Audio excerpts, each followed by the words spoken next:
Good morning, everyone. My name is Carrie Ost, and I'm glad to be the moderator for today's program. I've been a member here at EHS for about 6 years, and I currently serve on the board, on the committee days. No, that is not a community. That's the who. Community Days Committee, and the Ethical Action Committee, and my kids love the Humanist Kids Sunday School program. And I am glad to see so many people here today, many faces that are familiar and some that are new. So welcome, everyone. Before we get started, I wanted to give a little shout out, thank you to Ray for fixing some AV issues that occurred this morning, so thank you, Ray. And we like to start our programs with a brief thought about humanism and what it means to us. So this notion of humanism put forth by the Humanist Society of Western New York really resonates with me. Humanism is a philosophy of those in love with life. Humanists take responsibility for their own lives and relish the adventure of being part of new discoveries, seeking new knowledge, exploring new options. Instead of finding solace in prefabricated answers to the great questions of life, humanists enjoy the open-endedness of a quest and the freedom of discovery that this entails. This morning, our speaker is Eiren Caffall. Eiren is a writer and musician. Her memoir, 𝘔𝘔 Bestiary, was published last month, and her novel, All the Water in the World, is forthcoming this January. Please welcome Eiren Caffall.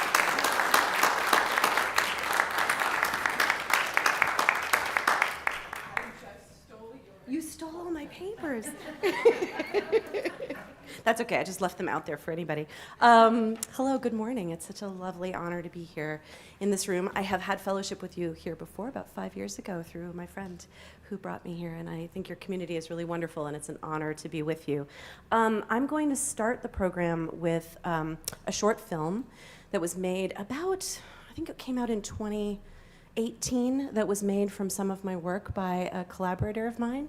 And I think that'll be a good introduction to myself and my work before I get started with my formal remarks. So if that is ready to roll, I think if we can show the film, that would be great.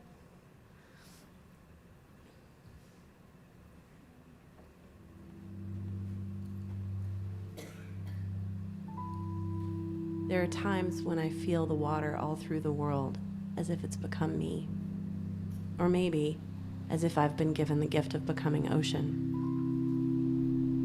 The sound of the water is inside my body, in my skin, and my cells, and my organs, like a music I am alone in hearing. The ocean sound is in my body because my kidneys are failing, and slowly, ever so slowly, I am drowning.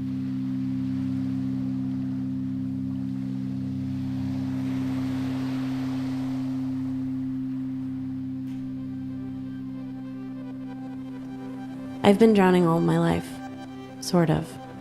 I was born with polycystic kidney disease, PKD, with DNA that makes my kidneys form fluid-filled cysts.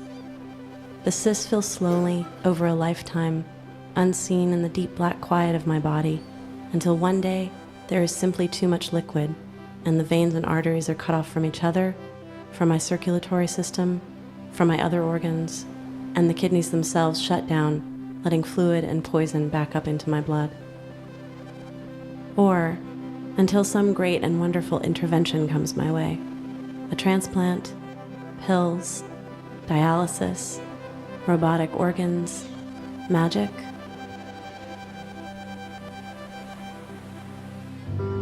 I was diagnosed at 22, fresh from a youth spent in hospital rooms occupied by my father and his sister and brother, all of whom had the same disease. I sat by bedsides and dialysis chairs, in waiting rooms, in churches and mortuaries for funerals and wakes. I scattered ashes.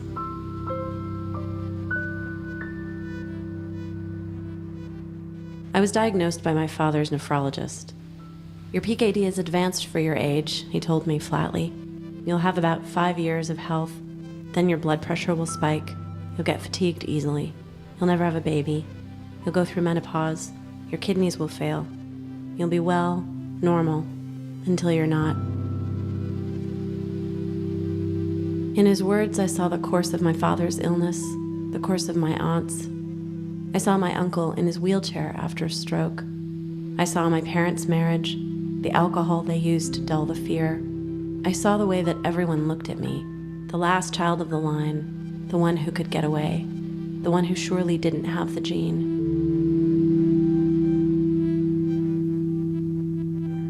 I am Irish and earnest and talky, and in the fresh waves of grieving for what I thought my life would be, I told strangers I was dying.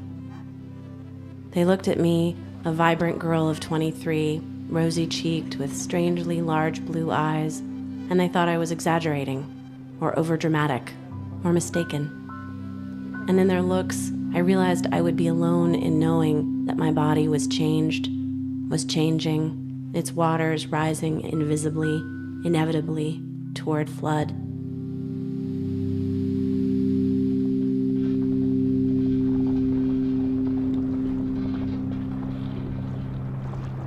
I came late to the diagnosis of climate change, joined a line of people who knew the monster already, had watched it remake the planet for years.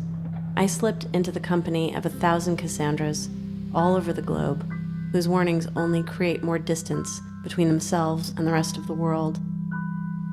But for me, listening to them was no different than listening to my father and his siblings talk about the monster of our illness. Only this time, the loss wasn't ours. It was everyone's. Everyone was drowning.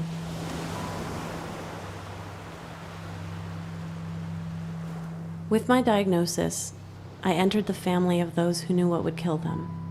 When I saw climate change at last, I came into the family of those who knew what would destroy the world. And the world, in its warmest year ever, is being destroyed.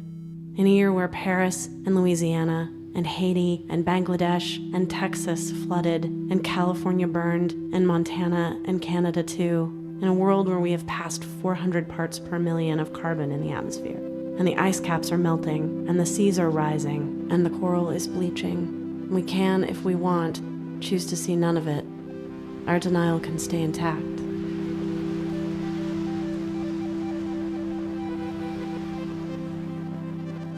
It has been 23 years since my diagnosis, and the darkness of my illness isn't here yet. For a long time, I waited and I worried, but the catastrophe never came. What has come has been slow and subtle. First, a shift of energy, a small infection, a pain that came and went. Then, my circulatory system slowed. I got colder in the winters, was unable to bear the heat of summer. I couldn't eat certain foods without my skin itching, my body swelling. Then there was a day I turned a corner, and I was never out of pain again. And although my kidneys continue to grow, taking up more space in my abdomen, the cysts multiplying faster every year, altering my blood pressure, my breathing, my sleep. On the outside, I seem well, myself, unchanged.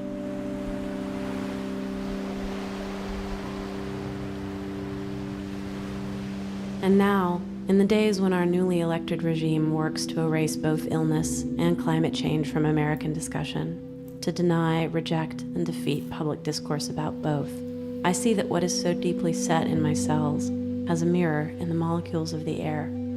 Just as my end is being written by every subtle change in my bloodstream, the end of the world is being written by every subtle change in the atmosphere. But all this subtlety, so easy to ignore, so quickly rendered invisible by the haze of denial, requires bravery to see.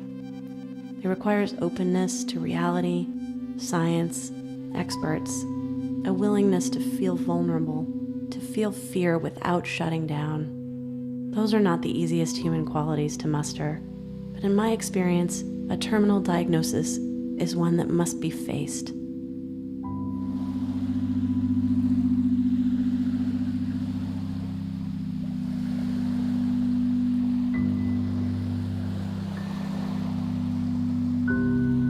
It's not the water's fault that it's gone where I don't want it in my body or in the world. The water's only doing what it does. But as I listen to the music it makes in myself, to the work of it on others' lives, I grow more awake and I grow stronger. I know in the most intimate of ways what the people in power want the world to ignore.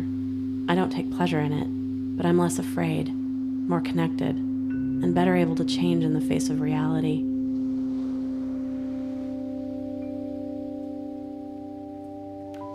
I could not keep from writing about the flooding of the world when I flooded from within. I had to see the beauty and the terror and still learn to fight.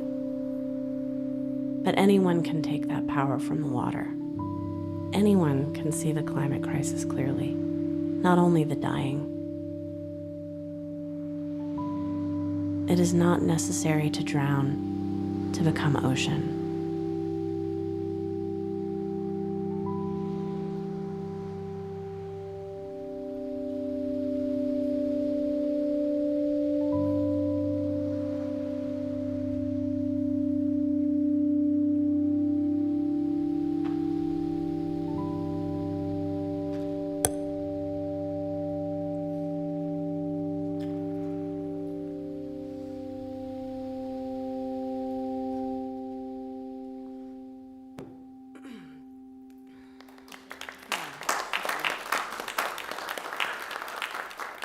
The one joke that I make pretty regularly these days when I'm giving public readings and performances is that I really hate being timely and relevant. And I hate that that was written at the beginning of the first of the most destructive administrations in our nation's history, and it still reads as if I could have written it today. Thank you so much for having me here. Thank you for watching this with me. I am going to tell you a little bit about my work and myself before I launch in to my prepared remarks. As you can see from the film, I am a nature writer, I'm a science journalist, and I'm a novelist as well. And I also am a musician. I've basically worn every hat you can possibly wear in terms of trying to write about the things that move me the most. And for most of that time, I've been writing in one way or another about the environment and my body. First, kind of in secret, because my family, after 400 years of carrying a genetic incurable disease in their history, didn't really talk publicly about having an illness like this. I was diagnosed before the ACA when having a pre-existing condition was a reason for lots of things to be denied, including health insurance and life insurance.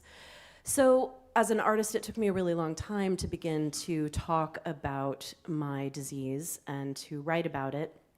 I started out writing about glaciers and flooding and shipwrecks as a way to think through the metaphors that meant the most to me about what it was like to live in a body and in a family that was undergoing collapse. And then about 15 years ago, I got a job from a mentor writing for 𝘛𝘩𝘦 magazine, which is a pro-Palestinian, anti-Zionist Jewish magazine. And they basically let me write anything I wanted to about the environment, and that turned out mostly to be about animals and fish and parenting and what it felt like to be afraid during the moment that I was living through. I'm also the daughter of a hydrogeologist who worked for the Environmental Protection Agency in Massachusetts. So I have a long-standing relationship with paying attention to collapse and what it means. And after years of writing for this publication without writing much about myself and finishing records that were about me but not really, I had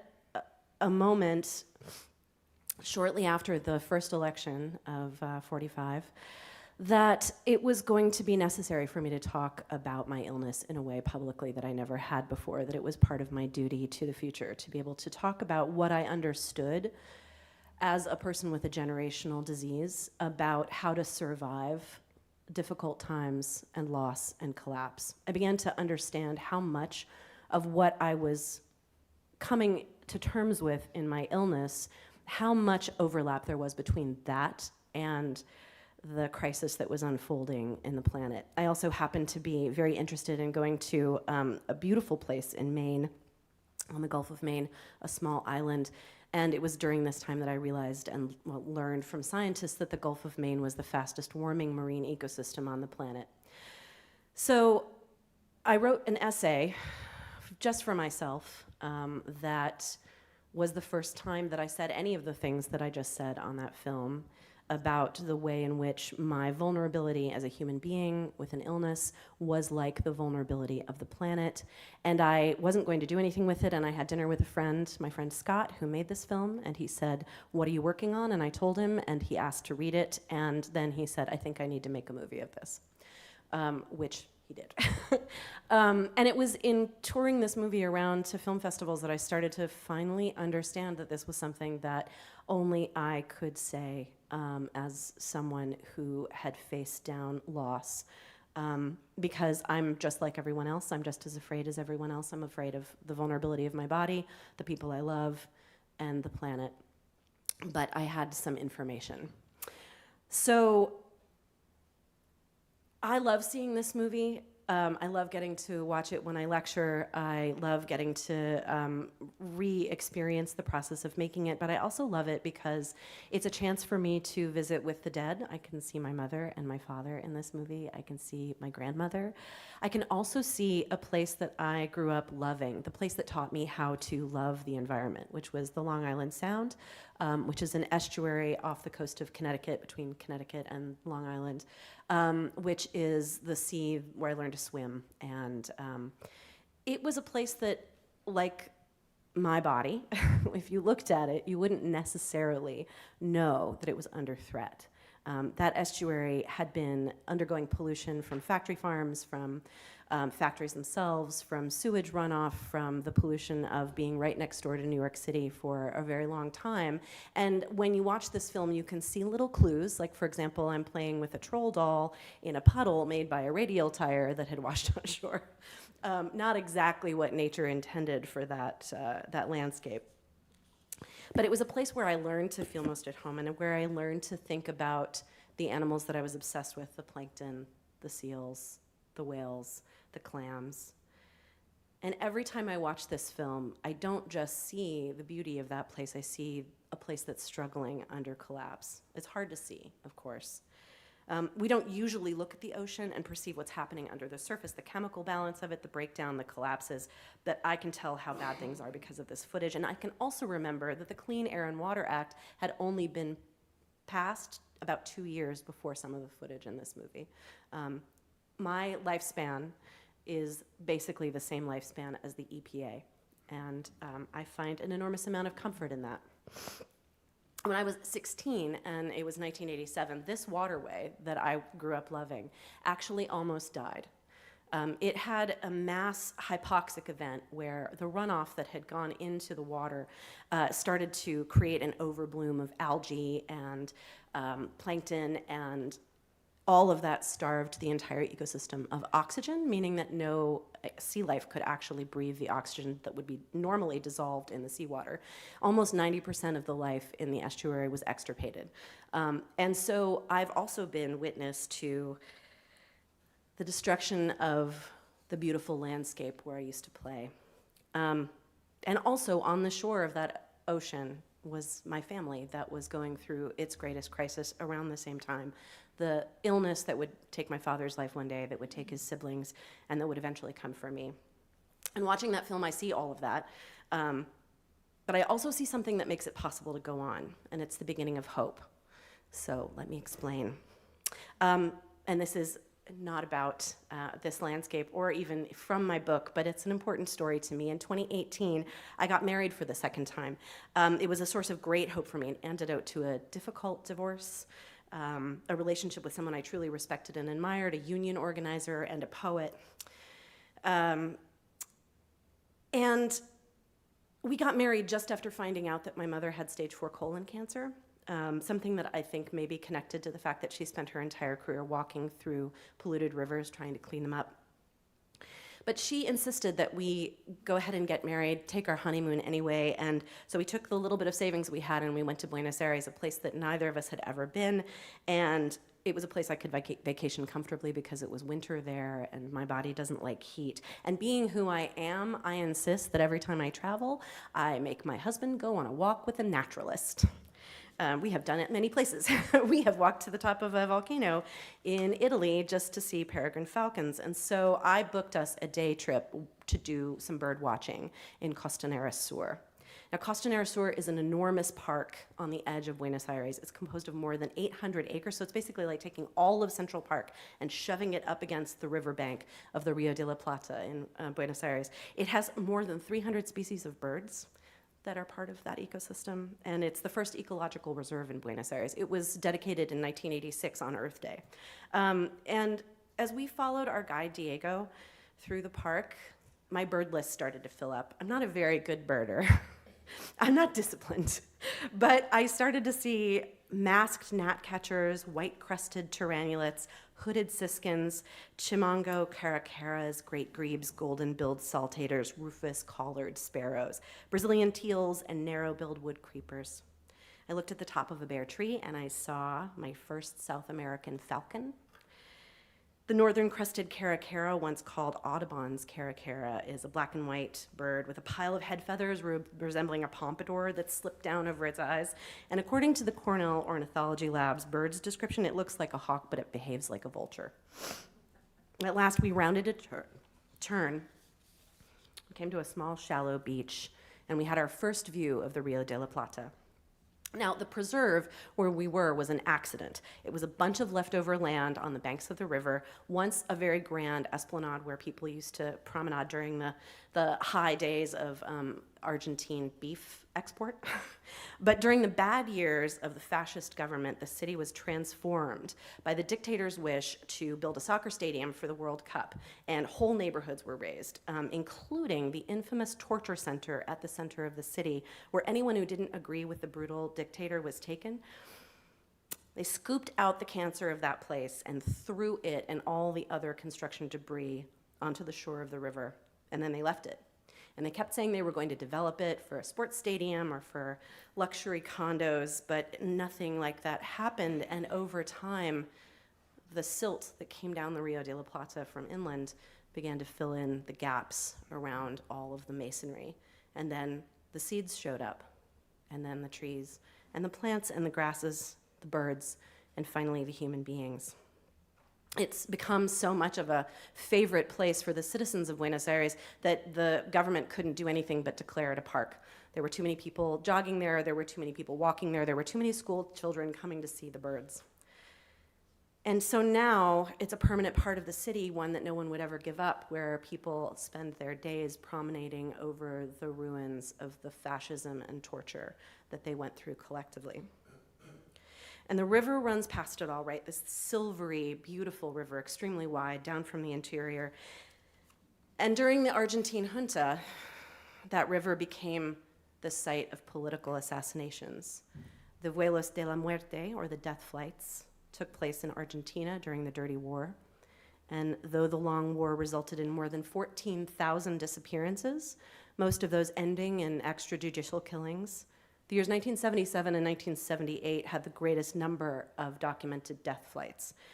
Based on a confession of a naval officer who participated in the flights every Wednesday during those years, planes would leave Buenos Aires with political prisoners on board. They were often told they were being released, and music was played for them. They were told to dance and celebrate on their way to the planes. And then once they were on the planes, the naval officer would sedate them, and they would be tossed from the open door of the plane into the river still alive.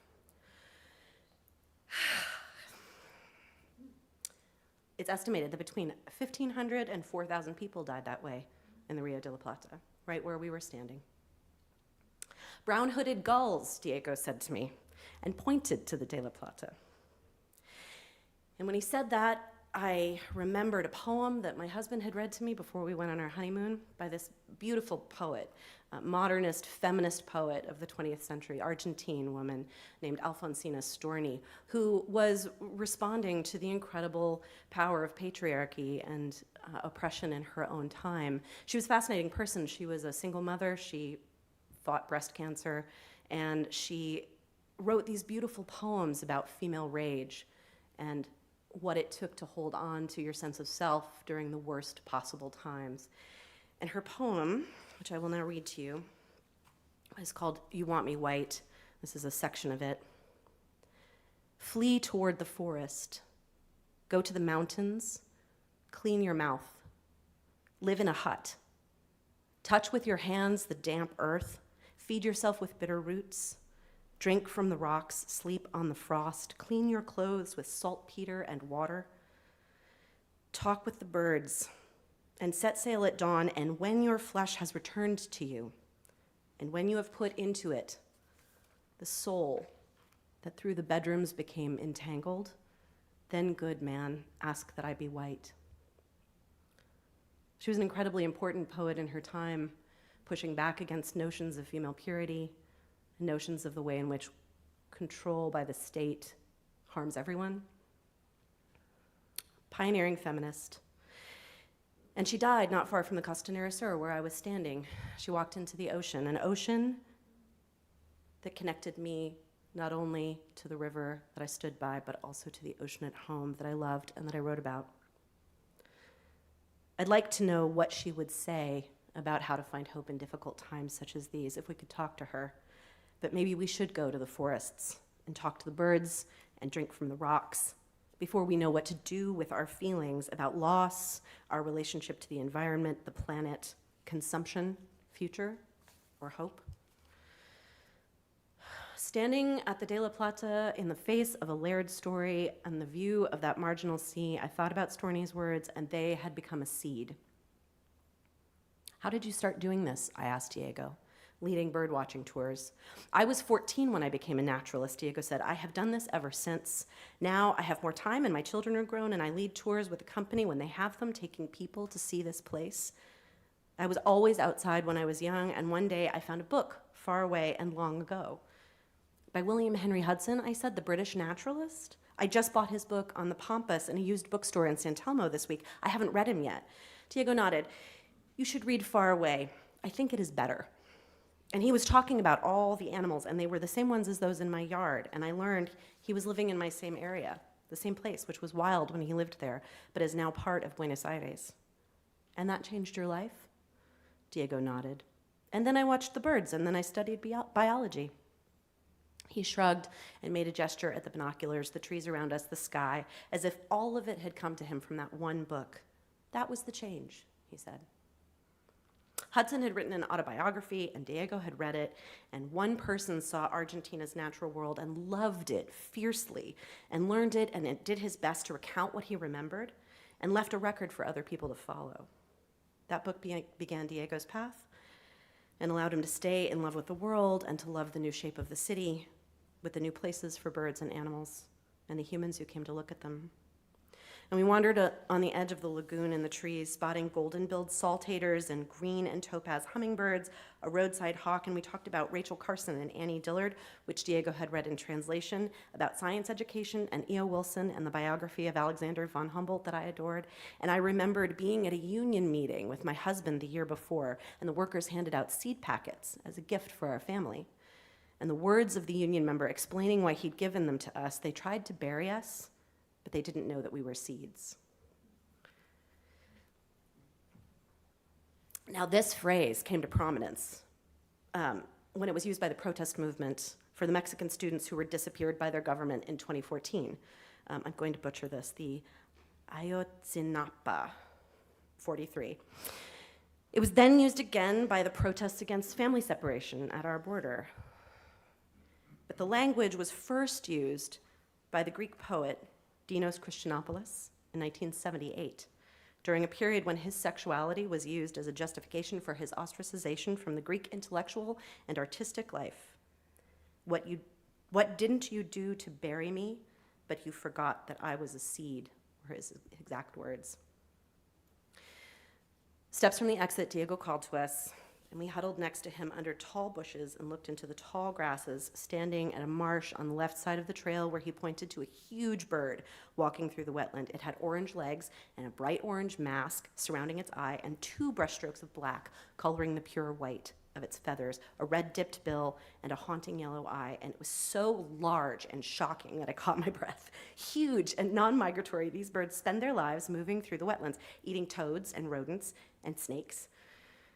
The only species of its family on the entire continent of South America, and lucky enough to be in the extinction category of least concern. It looked as prehistoric and impressive as the sandhill cranes we'd spotted earlier that summer in Wisconsin farm field, alien, and so much older than anything. that humans had ever done to that place on the edge of the De La Plata.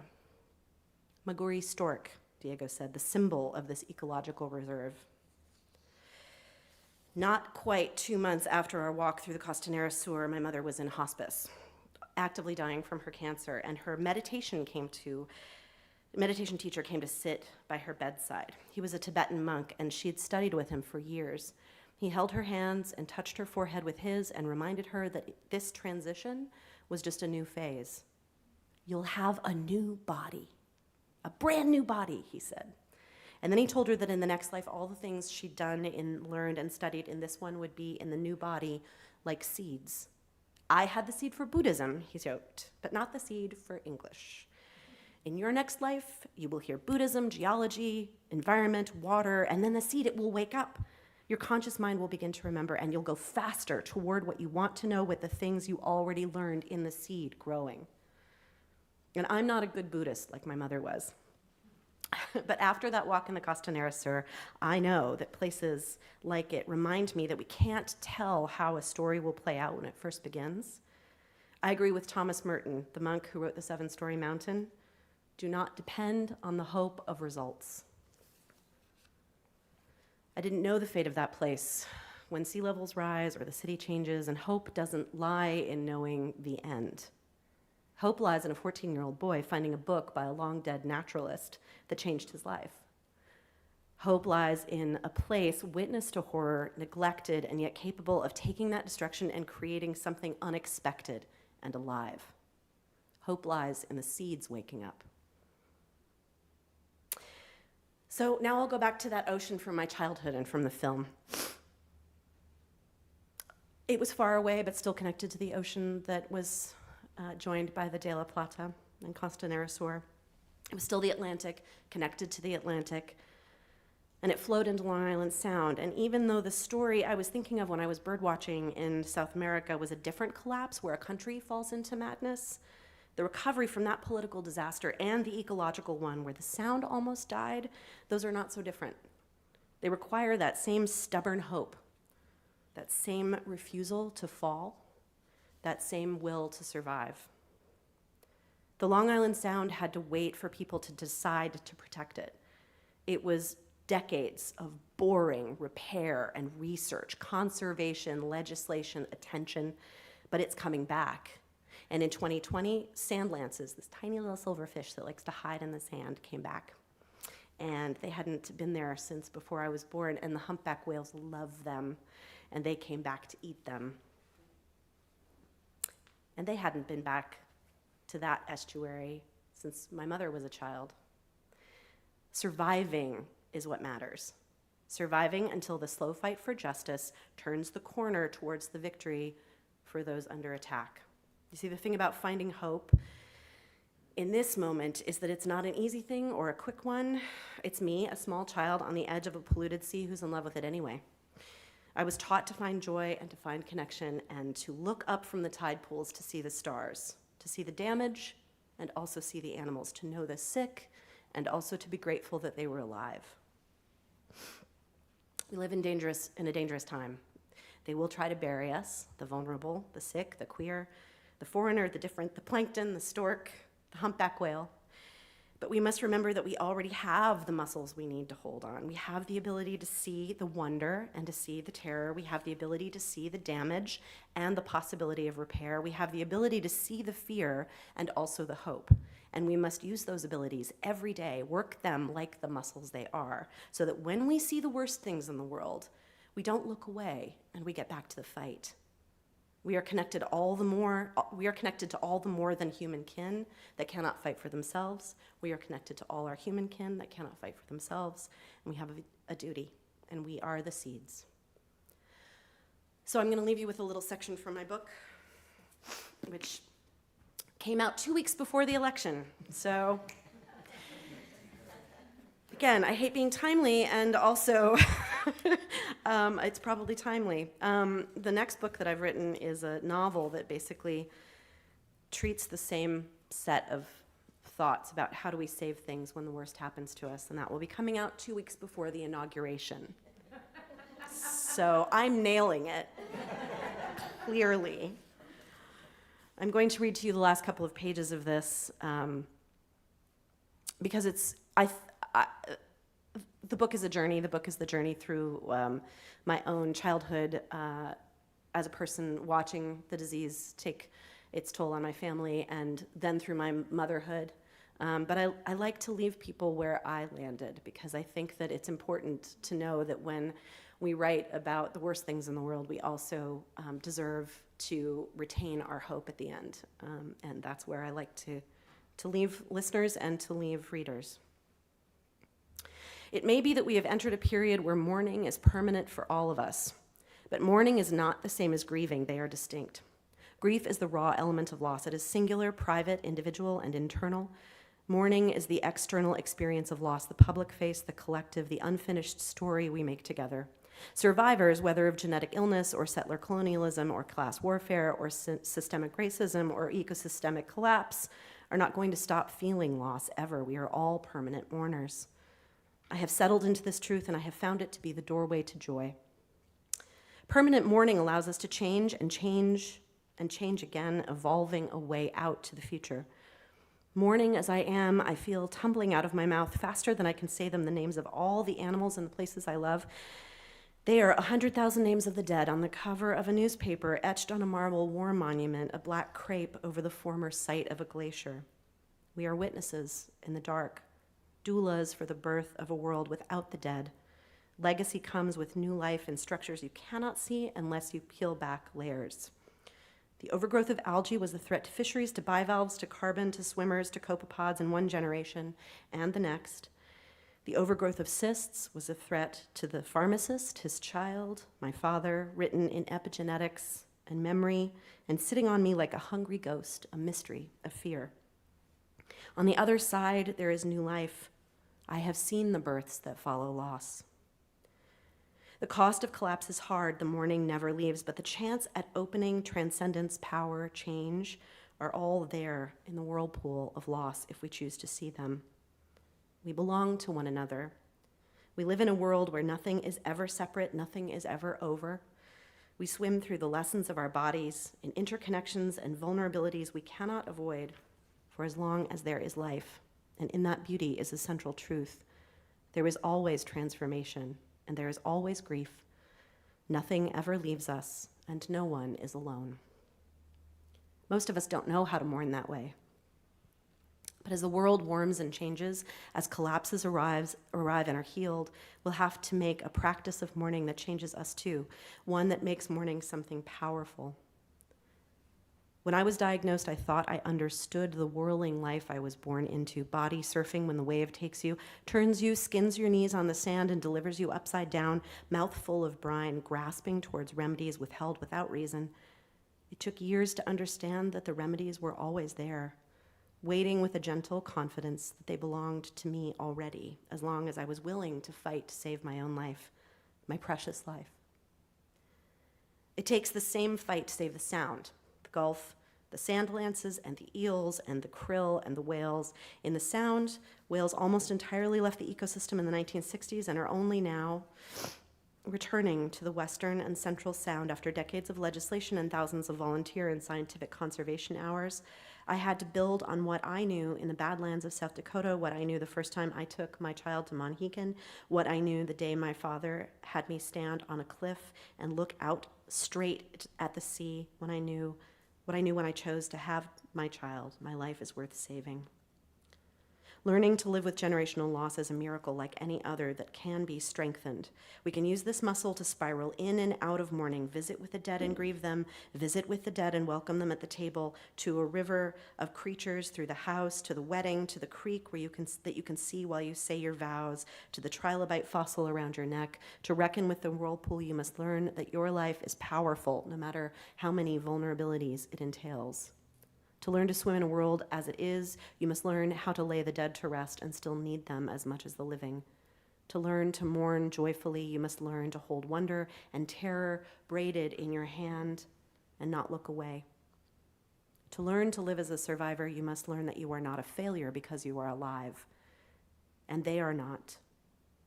To learn to raise the next generation, you must believe that your children are not failures because they are imperfect. In footage filmed by a fisherman in 2020, a humpback whale leaps from the sound. I have watched it over and over again. They are not whales that stand in for a symbol like the devil. They are not whales that reveal themselves to be an island. They are whales that have always been waiting to take me deeper into the profound. In the Monhegan Harbor, when I'm swimming with my son, we said yes to joy, to risk, whether we were mourning or not. "Go in, Mom," he yelled, "go all the way in." And I held my nose and dunked down into the water. It was soothing, and I came up into the air and wind, staying low in the water, knees bent so that my shoulders were still in the cold, acclimating me. I could see the dock from there, the place where we met the squid, the place where the cutter picked us up that night. Tex swam up to me. "Better? Better. Let's go farther out." I turned to face the sunset. The red ball was moving to the lip of the world, widening and flattening, about to disappear behind Manana. The clouds stacked up over us. Another flash of lightning hit the distance. Wow. The earth is a miracle, and you are a miracle, and life is a miracle. Keep moving into the depths of the ocean, onto the cliff, out into the star-scattered sky, to wherever you feel the terrifying whirlpool resolve into magnitude, magnificence, and the unknown. In that mystery lies all that can save you and the world entire. It is a terror, it is a wonder, it is a vortex, it is a loss, it is a healing, it is a spiral, it is a gift, it is ours. We have all we need to meet it over and over again with bravery that comes from a world made so perfectly that we are always accompanied. Human to animal, tree to insect, fungus to plankton, tide pool to star, blood to water. I kept walking forward, my knees straightening as I went deeper. The storm was over the Gulf, the sunset glow all through the harbor waters, the dock just to the east of us where journeys start and end. Tex walked by my side. He was taller than me now, his long, wet hair waving. He took my hand under the water. "Farther," he said, and we walked to where we could no longer touch the bottom, and then we swam.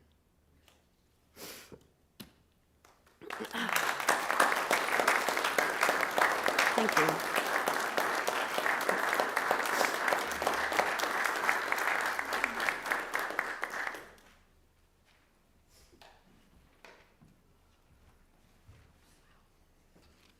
Thank you so much for that, Eiren.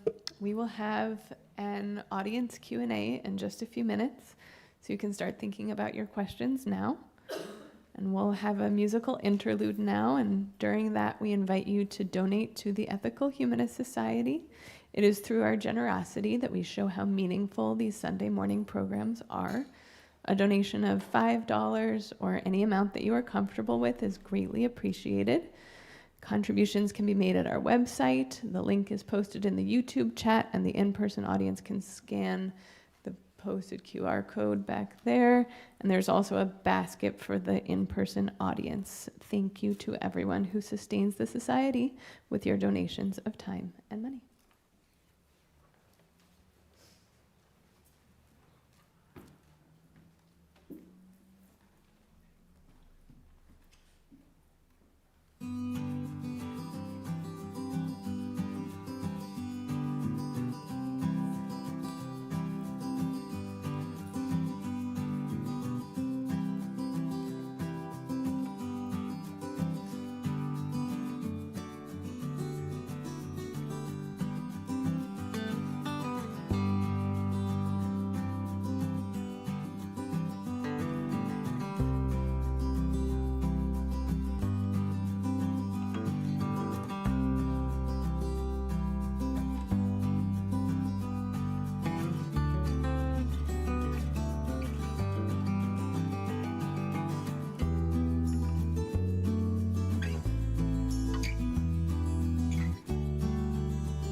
Okay, we will now have questions from the audience. So if you are here in person, you can please go to this microphone to ask your question. Are we doing microphone or podium? It says microphone. Okay. Yeah, go to the mic and you'll be at the podium, yes. And YouTube viewers, please enter your questions in the chat box and I will read those questions interspersed with the in-person questions. And everyone, as a courtesy to others who might have questions, please keep your own questions brief. First of all, thanks for sharing your story and your time with us this morning. That was lovely. Thank you. At one point you mentioned how your family, it took you a while to get comfortable with the idea of talking about your illness yourself, but also the implications for your family. And I'm very intrigued by that transition and how it has affected your family. Like, did you have to get everyone to vote, or did you alienate some people, or how did it go to go ahead and kind of become more public with such a private story? Yeah, thank you. It's a great question. The short answer is not many of my family members who would have been affected by my decision to talk about it publicly were still alive when I started to do it. So there wasn't a huge, checking in with everybody moment. And by the point that I started doing this work and talking about my illness, I was already 10 years into being a freelancer, so I sort of felt like, okay, I'm already operating without a net. Whatever net I might lose if I talk about this is non-existent anyway. The only person I really felt like I had to get buy-in for this project with was my kid. Because by essentially talking about my genetics, I'm outing the possibility of his genetic legacy and experience. And so one of the reasons it took me so long to write the book and to work on the book was that I wanted to wait until my kid was of an age where he could read and understand the whole book and weigh in on whether he wanted to be in public in this way and give full veto power over anything within the story that he didn't want said. And if my family had been alive, I would have done the same thing for them. I don't think there are a few people who I haven't checked in with about the way they're discussed in the book, for very good reasons. But for everyone that I have an ongoing relationship with, where I have a duty of care in relationship to them and their future, they have absolute say over what I decide to publish and talk about. And my kid's really brave, and so it didn't seem like a big deal for that part of his life to be public for him. What kind of an effect it's had on me has been really interesting, because I was so terrified to do this. And if Scott hadn't decided to make this film, I wouldn't probably have written the book that I've written in the way that I've written it. Not only his interest in it, his care with telling the story, he digitized all of the videos of my family. He set up all of the shots, he paid for everything, and then submitted it to all the film festivals it ever got into. So he had this incredible thoughtfulness about doing the work and about my story. Like, one of the things that's a little secret Easter egg in the film that I like to talk about is the fact that if you listen to the music that's going on in the movie, that's another collaborator of mine went to the archives and found all of the sea level rise data from the date of my birth until the date we made the movie and digitized it into a musical form. So it's so personal on so many levels. And when I was, I didn't have the book out. I didn't have a lot of writing out about this, but I had this movie. And every time I showed up somewhere in an audience to talk about the movie, there was such a sense of relief in other people of, I've been through this kind of disease. This is my illness experience. I'm disabled in this way. Some of them were genetic and family legacy, and some of them were just, random illnesses that upended everybody's world. And it just felt like it was hard to see it as precious and private anymore. It just felt so collective that I was like, okay, this is a liberation to not feel like I have to pretend that it's going to make me vulnerable. And I'm completely aware that we live in a society that's in love with eugenics. And so it's not still terribly safe to be completely open about all of the things that you struggle with. But I also think it's important to normalize it and to make sure that you're saying it out loud as much as possible, because it's part of everyone's story, or will be at some point. Thank you so much again for sharing. So this is kind of like question from writer to writer, because when we share these things, we are very vulnerable. Yeah. And we're increasingly in this world where it's very easy for malcontents or bad actors to use it against us for their own ego. How do you protect yourself from that, especially considering how unfortunately prescient everything you're writing ends up being? Yeah. One thing that's protected me really a lot is obscurity.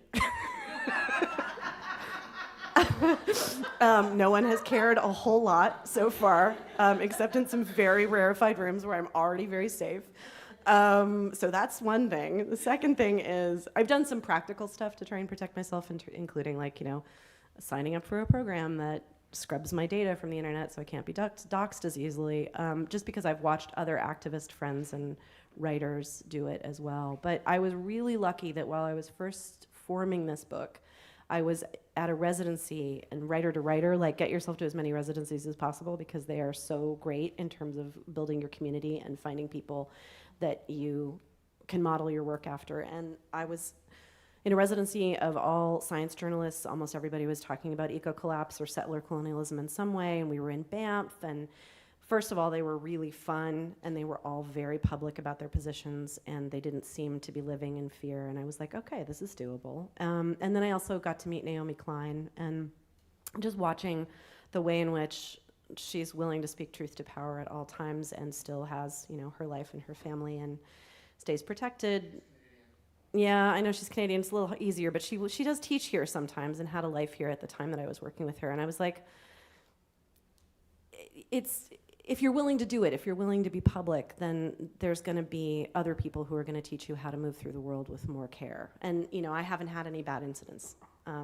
So talk to me in a couple of years if people decide to think of me not as a nice, harmless, gray-haired old lady, and instead somebody that they need to have an argument with. I also don't argue on the internet. I do not argue about any of this. I am not trying to convince anybody.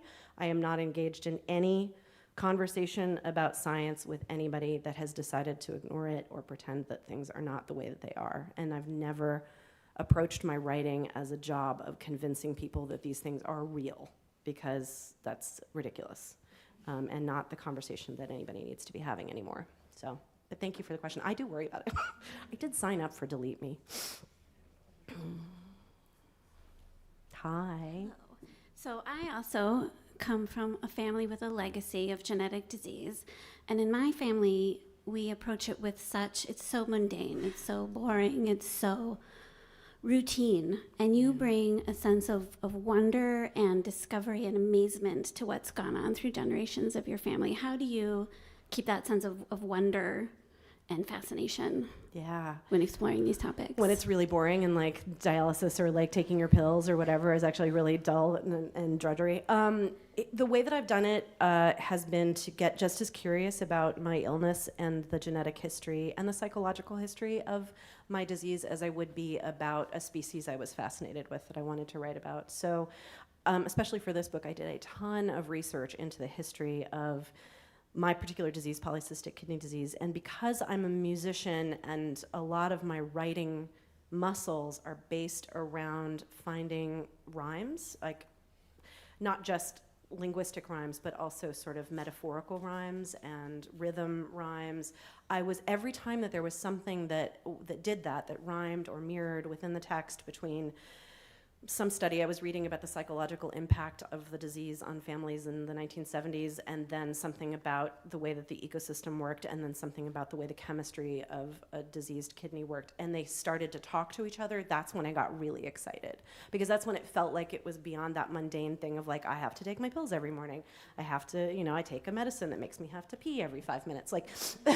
Those are very boring, but the larger sort of symbolic spider-webbed ideas that are part of what I was researching and what's going on in my own body made it fascinating. And it was suddenly oh, there's stories here beyond my own day-to-day of I had too much salt last night. Now my feet are swollen.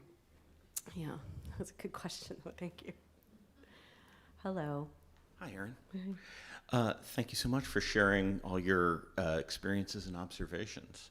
I wonder if you could talk a little bit about You are the child of someone who grew up with a fatal genetic disease, and you were a parent who has a fatal genetic disease bringing up a child. Can you talk a little bit about how the one experience informed the other, maybe? Yeah, absolutely. Thank you. That's a great question. I wasn't only the child of somebody with a genetic disease. I was the child of somebody who had two other siblings who also had the same genetic disease. So in that same way that I had a model of how to be a writer and an activist at this moment, I also really paid a lot of attention to the way that this illness played out in my family. My acupuncturist, I've been going to acupuncture for 20 years, and I believe deeply that it's part of what's helped my body stay as healthy as it is. But he said that, you could have 10 people lined up against a wall, all of whom had the same illness, and everyone's body would respond differently to it. Your psychology, who you are, like how your experiences play out, they changed so much what the experience of each of my father's siblings were. And so my dad didn't get sick until he was older and had already decided to have a child, because he decided to have a child because he thought he didn't have the disease. So he lived a life that was extremely, no devil may care. Like, was there an adventure, he was going to go have it. Was there a bohemian thing, he was going to go do it. And so he didn't have to grapple with the psychological impact of the disease until he'd made a lot of choices that were really about wonder and excitement and beauty. And his sister, who also had the disease, got sick very young and had to cram all of her living around going on dialysis when she was in her 20s. And she somehow, however, managed to make her world, which was New York City, into this incredible experience of curiosity and wonder, and dialysis was just very routine for her. She went, she dialyzed, she sewed coats while she was doing it, she sewed dresses for me, and then she came back and went out to see jazz. And then there was my father's other sibling who really struggled with the psychological impact of the disease, suffered probably originally from some depression anyway, and the way that he couldn't let go of the feeling that he was doomed really changed his health outcomes enormously. And that's not to say that you can think your way into health, you can't, but you can experience these things. If you find that you're starting to experience things like this with more trauma, I think there's an opportunity for examining how you feel about it. And for me, going into therapy very early, thinking a lot about what lessons I'd taken from those models in my family and what I wanted to do in order to respond to my illness personally. Like, what did I want my life to look like? And kind of blowing everything up right after I got diagnosed. I set fire to my whole life, which was very nice and very lovely. I had a lovely boyfriend, I had a lovely trajectory of my career, and I essentially 2 years later was living in Chicago with a dirty musician making records. Like, nobody saw that coming, but it was definitely a response to, all right, what do I think I want my life to be like? And I think that moment of examining it, figuring out what my response is, and facing it made all the difference for me. And it's made a huge difference in how I parent, because I'm parenting somebody who not only has to watch me deal with my disease and have all the vulnerabilities of a parent who's sick, because that's real, but also who may inherit the illness as well and will have his own completely different trajectory in terms of how he responds to the illness. And as a parent, to be responsive enough to let him find his answers has been really illuminating and challenging. And as much as I want to control and direct and manage, I have to remember that there is a path that's out there that's his path that doesn't have anything to do with mine or with the genetic legacy, right? It's been a process of trying to break. We called the illness the Caffall curse, and we believed that. We believed it was the thing that was making us poor and having us have to drop out of college to go take care of our dying parent, and that was a cycle that was never going to end. So much so that I never thought I was going to write or publish a book. I would have told you that, no, I was going to get sick. I was going to lose my productivity to this disease. I was going to lose everything to it. And making the decision to face that and try to figure out how to break the generational legacy has been absolutely transformative, because it means that I can pass on much more of a blank slate to my kid. The same kind of blank slate we all get. Nobody knows who's going to get what. I mean, we do, but most people don't.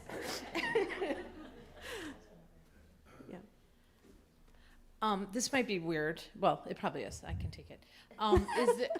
Your dad went into all of these things not knowing. Yeah. He had, which is awesome. Yeah. And at some point he did find out.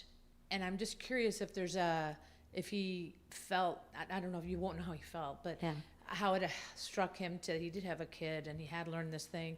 And I wonder if there's any conversation you think about wishing you could have with him now, after you've come on the journey that you've been on. Like, Dad, Yeah. it's okay, or Dad, I wish you had told me this, or I want to tell you that. Oh my God, so much of this book is about those conversations I wish I could have had with my father and also with my aunt.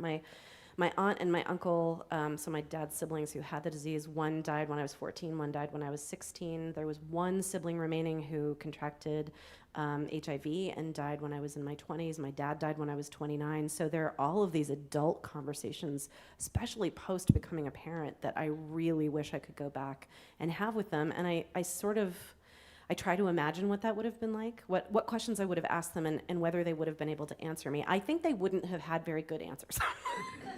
If I'm being completely honest. Maybe their spirit form or whatever, if they get reincarnated, they'll have something great to tell me. But I don't know that, I think that the way my dad always dealt with the crisis in his body was to hold on to that sense of freedom that he had as a younger man, where he believed, he was an incredibly creative person. He was in the film business as a cameraman. He was an actor for a while. He quit doing that in his 30s and started making shaker furniture from hand. So he would just decide that he wanted to do something and go do it. And there was a part of him that when I asked, when I was diagnosed, and I took him out to barbecue and said, what are we going to do about this? He said, you can't let this define you. You can't talk about it. You can't let it define you. It doesn't have anything to do with who you are. I'm not my disease. You're not either. And if you start to think about yourself as your disease, it's going to kill you. And I think that was because he had watched his brother be swamped by it, and he didn't want that for me. But I think if he could look at the way that I have confronted the disease, I hope that a more, he would be in his 80s now, but his best friend and I are still really close, and his best friend has read the book, and I sometimes think that that's my dad connecting with me about it. And he will write to me when he's finished a chapter and say, that was really hard. I've lost everyone that's in this book, but I love that you're making something out of it. I love that you're finding a way to talk about it and to figure out what to do next. My dad really appreciated this wisdom from Shaker scripture, which they always said, hands to work and hearts to God. And for me and for him, I think that stood in for, if you keep working through with your creativity and with your imagination and with your hope and with your parenting, you will eventually know what the answer is. Keeping engaged, keeping active, not letting it slow you down. And I think he would probably still, curmudgeonly tell me that the book was pretty good. And that I was doing an okay job of thinking about it. And also, what was I going to write next that wasn't about PKT? So. This is a question from me, Oh, okay. not online. I'm guessing this is in the book, which I want to read, but can you talk a little bit, if you feel comfortable, about your decision to have a child? Yeah, absolutely. It is in the book. When I was 24, so I'm newly diagnosed. I'd probably had my diagnosis for about a year, almost 2, and I had gotten a chance to go see a nephrologist. We had our appointment, and at the end of it, the man asked me if I ever wanted to have children, and I said, I thought so. I was 24, so I was like, sure, I think I want to. And he said, I know how I could end PKD in 1 generation. And I said, how? And he said, people like you should never have children. Not an uncommon thought among people who are attracted to the idea that we can control disease outcomes by eugenics. I didn't go back to him again, obviously. Thank you. And now I've forgotten his name, so I can't, check and see if he's still practicing. But, that kind of damage of insisting to somebody that, and I see this in climate a lot. I have a really good friend who works on questions of whether people feel free to have a next generation, given the crisis that we're experiencing on the planet. She does amazing work about it. She has a book that came out last year called Conceivable Future, which you should all pick up.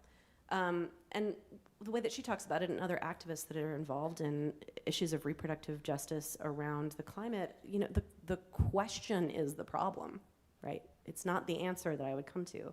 The question of whether to have children or not is the problem, because it insists, just like that nephrologist did, that there is a sacrifice that I can make of my joy and my future and my family and my own desires for my life to protect the world and the rest of us and my family from the Caffall curse.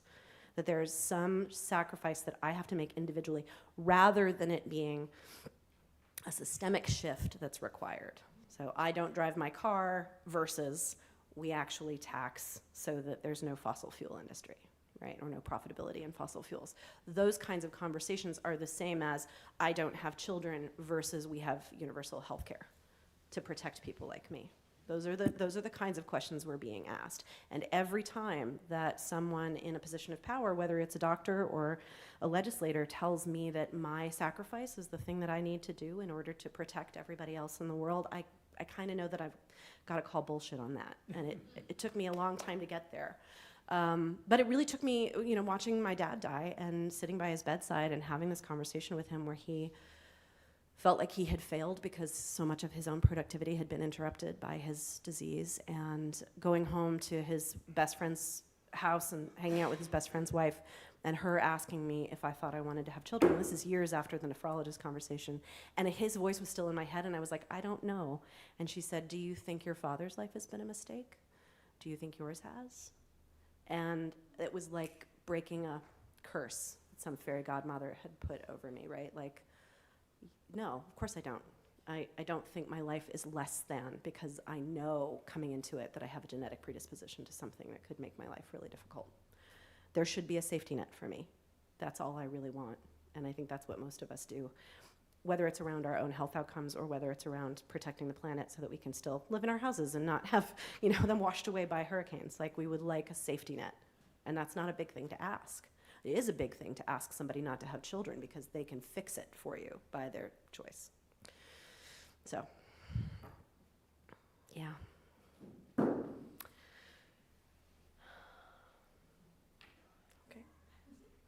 Any other questions? We do have time. Oh, okay. And I dropped my phone in there. Good, I can take a sip of water. Oh, no, I can't. I left it down. Hi. As a person with spina bifida, born with it, obviously, you can't just come into it.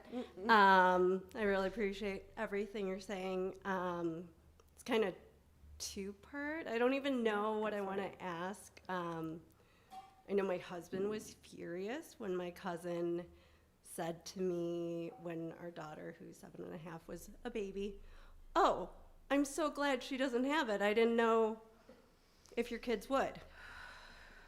I don't know if you have a response for that. I feel like I'm so used to ignorance that I was just like, my husband was ready to crawl out of his skin. He's not an angry person. I am.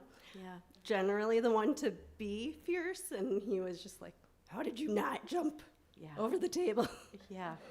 And then my second part is I have a 29-year-old cousin who has decided she will not be having children because of our world. Yeah. Because of our country, and because of our environment, and she's not wanting to bring children into this world. Yeah. What would your response be? Okay. Thank you, first of all, for being so willing to share yourself in the question. I really appreciate it. First response is, I think anger is a perfectly reasonable response to people making those kinds of mistakes around anything having to do with disability or chronic illness. It's something that any of us who face those things have happened to us all the time, and I think we're very good at swallowing it because we know that they mean well. They just want a normal person to be part of their family, and they forget that that means that they've just thrown my entire existence out the window when they've said something like that, and devalued me. And I'm not personally, I don't identify as somebody who's a disability rights activist, because I have a lot of colleagues and friends that are brilliant disability rights activists who have responses that are much more about what you can do for policy and change in the face of that. I'm just a person with an illness who's willing to write about it and talk about it. And I have had that conversation with people who've asked me whether I'm going to get my son tested, and have put pressure on me to get my son tested, because somehow knowing the answer about whether my kid has it or not gives an answer about their life, or what they deserve, or whether it's okay to love them, or whether our family is safe. And I inherited that same story in my family, where everyone in my dad's generation was like, oh, I'm sure you don't have it. You're going to be safe. You're going to have a good life. I want to push back against that narrative in any way we possibly can, because I have it and I've had a great life. And being able to pull in the disability rights advocates who have channeled their rage properly and coherently into policy and advocacy and great things to say that's what I go back to when I'm struggling with that question. And when I'm going back to the same place of, that's his decision, it actually doesn't change anything about how his life is day to day. And it won't change whether it was important to have my own child or not. That I somehow get this American story of like, I won because I had a normal kid and I took a risk and I got the American lottery. We're very attached to that narrative here, and to the narrative of perfection, and we're very attached to jettisoning vulnerability everywhere we can. And I think the more that we show up in public and push back against that, the better off we all are, because it's, again, bullshit. The other part was, what to tell to your 29-year-old cousin. First, again, there are people who are doing this work so much better than anything that I could ever do. Again, I'm just holding myself up with my story to say this is how I came to these decisions, and it was based in recognizing and falling in love with my vulnerability and the vulnerability of the planet. That's how I did it, psychologically, poetically. That's what happened to me. The book that I mentioned before, Conceivable Futures, is fantastic, and it's a great overview of people's responses to this moment. It's Josephine Ferrarelli and Megan Kallman, and I highly recommend getting it, especially if you have someone in your life who's struggling with the decision, because they've done work over 10 years to create these house parties where they just had people talk about what they were afraid of. People who were of childbearing age, people who were trying to make the decision, even people who already had kids, who were like, what do we do now? I'm so terrified about the crisis that I don't know what to do with myself. And there was no agenda. It was just, let's have these stories be collected so that people can recognize that their fear is the same as the fear of the other people that they haven't talked to. Strangers and people on the street are wrestling with the same question. And I think normalizing the wrestling is really, really important. So the book does that. And it also talks about the ways in which, and this is something I'm borrowing from her, but I love the question of big levers versus small levers, which is exactly what I'm talking about in terms of my individual life and my choices and my sacrifices don't change the fossil fuel industry being subsidized at such a high level that we're raising the carbon in our atmosphere at a terrifying rate. Right? My decision not to have a child does not change that. We need to be able to think less, if we can, about the small levers of our own individual joy, our consumer habits, our ability to stay alive, and more about the collective power that we have over the big levers. And joining together in a space where we can move those big levers collectively. Because I think every time you move towards recognizing the power of the collective to change those things, that question, that grief of like, do I want to have a child myself, that fear starts to ebb. It becomes less a personal thing and more something you can identify as a part of existential dread we're all feeling. And the response to existential dread is not to go more private and more interior and to think that you can control the world through your own individual life choices. It's to go out of yourself towards the collective. And I don't know that it would change her mind, but I think being able to be invited into that conversation in a smart way, and a careful way that acknowledges how profound that feeling is for her would really help. Because that sort of conversation has helped me enormously with my path of parenting since I met her 10 years ago. So get that book. Yeah. Are we good? Any more? Okay. I just want to say thank you so much for having me here today. It's a total honor to be able to be in this room with all of you. Thank you.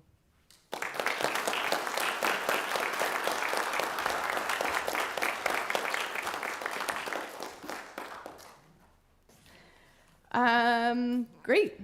That's about it. Thank you so much for attending today, and I hope you'll join us at our coffee hour. Have a good Sunday.